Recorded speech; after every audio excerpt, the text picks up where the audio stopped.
रतन टाटा एक ऐसा नाम जिसे सभी जानते हैं। स्पेशली आज के युवा रतन टाटा को बहुत मानते हैं। लेकिन क्या आपने कभी यह सवाल पूछा कि रतन टाटा ने कभी शादी की थी या नहीं की? नहीं की तो क्यों नहीं की? क्या उन्हें कभी प्यार नहीं हुआ? तो चलो आज इस वीडियो में मैं आप लोगों को इन सब बातों का जवाब देता हूं। आपकी जानकारी के लिए मैं आपको बता दूं कि रतन टाटा ने अभी तक कभी किसी से शादी नहीं की। ऐसा नहीं था कि उन्हें कभी प्यार नहीं हुआ, उन्हें प्यार हुआ था। वो लड़की एक्चुअली एलए यानी कि लॉस एंजल्स से बिलोंग करती थी। दोनों एक दूसरे से शादी करना चाहते थे, लेकिन लड़की के घर वाले लड़की को इंडिया नहीं भेजना चाहते थे और सिर्फ इसी वजह से उन्होंने लड़की की शादी कहीं और कर दी।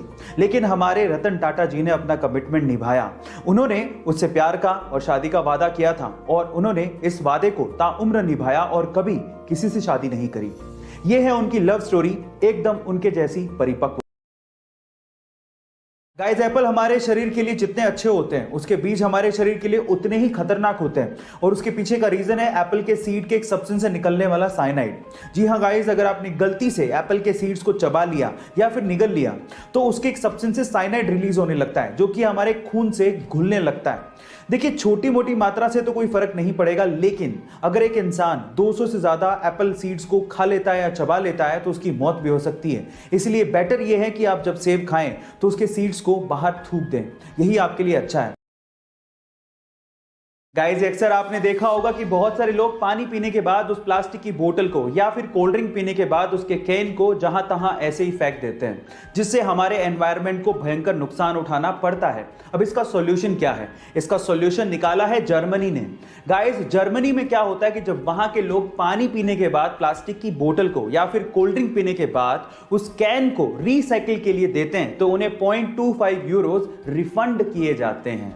गाइस, इससे प्लास्टिक वेस्ट भी इकट्ठा हो जाता है और एनवायरनमेंट भी साफ रहता है। आपको ये सॉल्यूशन कैसा लगा और क्या आपको भी लगता है कि ये इंडिया में भी इंप्लीमेंट होना चाहिए? चैट सेक्शन में जरूर।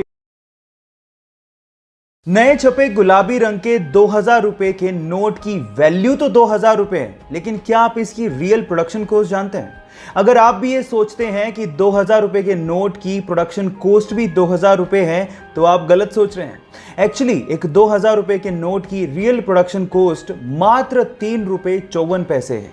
एक 500 रुपए के नोट की रियल प्रोडक्शन कॉस्ट मात्र 2 रुपए 94 पैसे और 200 रुपए के नोट की रियल प्रोडक्शन कॉस्ट मात्र 2 रुपए 93 पैसे है। इतनी कम प्रोडक्शन कॉस्ट लेकिन वैल्यू इतनी ज्यादा, ये कैसे हो सकता है? जी हाँ गाइस, ये कागज के टुकड़े ही हैं, लेकिन इनको वैल्यू दी है आरबीआई ने। ये कॉन्सेप्ट ये जाहिर करता है कि किसी भी चीज का दाम एक फिक्टिशियस कॉन्सेप्ट है जो कि हमारे सिर्फ दिमाग में एग्जिस्ट करता है। ये इंटरेस्टिंग फैक्ट जान के आपको कैसा लगा? चैट सेक्शन में लिखना मत भूलिएगा।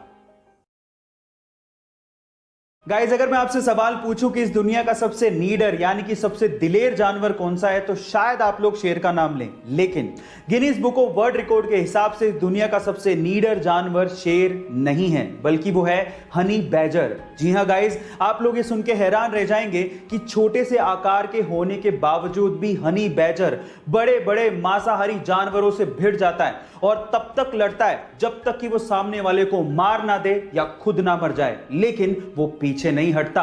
नाम याद रखिएगा, हनी बैजर। ऐसी अमेजिंग वीडियोस के लिए YouTube पे हमारे चैनल को सब्सक्राइब कर लीजिए।